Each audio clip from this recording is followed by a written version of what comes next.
सत्य साई सेवा मिशन के अध्यक्ष, धनु नर्सिंग होम के संचालक डॉक्टर रमेश अग्रहरी से कुछ खास विषयों पर करेंगे हम बातचीत। डॉक्टर रमेश अग्रहरी जी, आपका बहुत बहुत स्वागत हमारे न्यूज़ चैनल देवप्रभात समाचार पत्र में।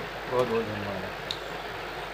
सर, अभी 3 जुलाई को निःशुल्क नेत्र चिकित्सालय का एक प्रोग्राम रखा गया है। आपके सतगुरु सेवा ट्रस्ट के माध्यम से क्या क्रियान्वयन है उसका, किस तरह से आप जनता की सेवा करना चाहते हैं इस शिविर के माध्यम से, आप हमारे चैनल के माध्यम से हमारे दर्शकों को बताएंगे। सर्वप्रथम आपका धन्यवाद है। मेरा ये जो कार्यक्रम है सत्य साई सेवा मिशन के बैनर तले चल रहा है। सतगुरु सेवा ट्रस्ट चित्रकूट से बिलोंग करता है ये, और इसके अंतर्गत हम मोतियाबिंद के रोगियों को चिन्हित करते हैं, निःशुल्क कैंप लगवाते हैं, निःशुल्क आँखों की जांच करवाते हैं और चश्मे भी बहुत ही कम मूल्य में उपलब्ध कराते हैं। जैसे दूर का चश्मा कोई लेता है तो मात्र 100 रुपये में, नज़दीक का चश्मा है तो 100 रुपये में। और अगर कोई किसी जांच के दौरान उनकी आँखों में कोई समस्या समझ में आती तो हमारे चिकित्सक जो हैं वो उनको निःशुल्क ड्रॉप भी उपलब्ध कराते हैं। तो इसका मुख्य उद्देश्य है कि हमारे क्षेत्र में बहुत से ऐसे परिवार रहते हैं जिनकी आर्थिक स्थिति कमज़ोर है और वो अपना मोतियाबिंद का ऑपरेशन नहीं करा सकते। आँखें अमूल्य हैं, ये आप अच्छी तरह से जानते हैं। इसमें जब लापरवाही हो जाती है तो लोग अंधे भी हो जाते हैं या इतनी दृष्टि कमज़ोर हो जाती है कि उनका अपना व्यक्तिगत जीवन जीना दूभर हो जाता है। तो ये एक उद्देश्य है मेरा, एक समाज सेवा मैंने व्रत लिया है। हर साल 2 से 3-4 कैंप हमारे लगते हैं और मैं इसको कंटिन्यू करने का प्रयास कर रहा हूँ। सतगुरु सेवा ट्रस्ट से लगातार मेरी बातचीत चल रही है कि हम यहाँ सत्य साई सेवा मिशन के लोग जो हैं, जो समाज सेवा का व्रत लिए हैं, उस कार्यक्रम को यहाँ ऑर्गेनाइज़ करते हैं, लोगों को बुलाते हैं, प्रचार प्रसार करते हैं।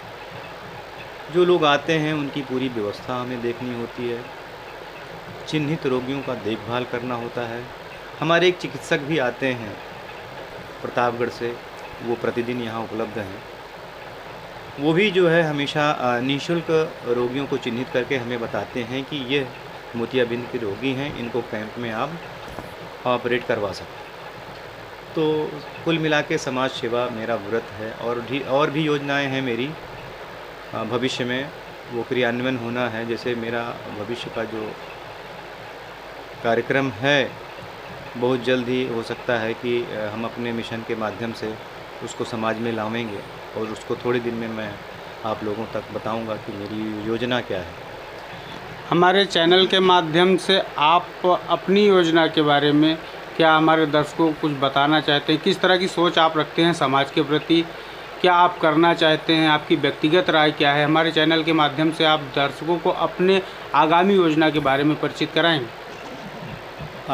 अभी आपको मैंने कहा कि थोड़े दिन बाद मैं इसको एक्सप्लेन करूंगा, लेकिन अगर आपने पूछा है तो मैं थोड़ा सा आपको बताना चाहूँगा।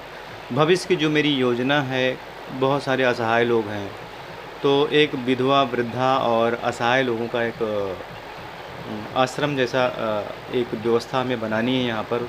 उस पर हम अपने लोगों से चर्चा कर रहे हैं, उस पर क्रियान्वयन करने की योजना भविष्य में है। और जो आपका धनु नर्सिंग होम है, इसके माध्यम से भी आप गरीब असहाय लोगों की निःशुल्क दवाएं करते हैं। कुछ लोगों को चिन्हित करके आप कैसे चिन्हित करते हैं कि ये असहाय व्यक्ति हैं, या कैसे ये चिन्हित करते हैं या दवा खरीदने में सक्षम व्यक्ति हैं? जी, ये सही विषय आपने उठाया है। और कभी कभी हम लोगों के यहाँ अक्सर जो है ऐसे पेशेंट आते हैं कि उनका ट्रीटमेंट जब होता है तो उसके बाद वहाँ पे लोग 2-4 लोग जो लाए रहते हैं तो जब शेयर करने लगते हैं कि हाँ मुझे इतना इतना मिला करके, जब मुझे पता लग जाता है कि वास्तव में ये चंदा लगा करके इसका ट्रीटमेंट चल रहा है, तो मैं भी उसमें जो है जितना हो सकता है मैं सहयोग करता हूँ और कोशिश करता हूँ कि पूरे तरह से निःशुल्क हो जाए। अगर बाहर की कुछ दवाइयाँ आती हैं तो उन लोग भी उनका भी सहयोग लेकर के उसका पूरा प्रयास करते हैं कि निःशुल्क इलाज हो। तो समाज सेवा का ये मिशन जो आप लेके चले हैं अपने स्वतः विचार से, इसको आप सिर्फ चिकित्सालय तक ही सीमित रखेंगे या राजनीतिक पावदान पर भी आप बढ़ेंगे समाज सेवा की दृष्टि से? क्योंकि राजनीति भी एक अहम विषय बन चुका है समाज सेवा का, क्योंकि जो राजनीतिक लोग हैं, जो राजनीति करता हैं, अगर राजनीति करने वाले किसी पद पर आसीन व्यक्ति अगर समाज की सेवा करने चाहें तो गरीब असहाय व्यक्तियों की अच्छी मदद हो जाती है। तो क्या आप राजनीति के पावदान पर भी आगे बढ़ेंगे या चिकित्सालय के माध्यम से ही समाज सेवा करेंगे? अभी राजनीति में आने का कोई विचार नहीं है। ये भविष्य की बात होगी कि कौन सी परिस्थिति होती है, लेकिन अभी मन में कभी विचार नहीं आया है। समाज सेवा करना है तो आप ऐसे भी कर सकते हैं, राजनीति में आना कोई ज़रूरी नहीं है। राजनीति में आऊँगा ये अभी मैं नहीं कह सकता हूँ। अभी हमारी बात धनु नर्सिंग होम के संचालक डॉक्टर रमेश अग्रहरी जी से हो रही थी, जिन्होंने ये साफ किया कि समाज सेवा हमारा एक लक्ष्य है। जो भी जिस तरह भी हमसे हो सकेगा हम समाज सेवा कर रहे हैं और करेंगे। आगे इनकी योजनाएं समाज को लेकर हैं, जिन योजनाओं के बारे में संक्षिप्त विचार इन्होंने रखा।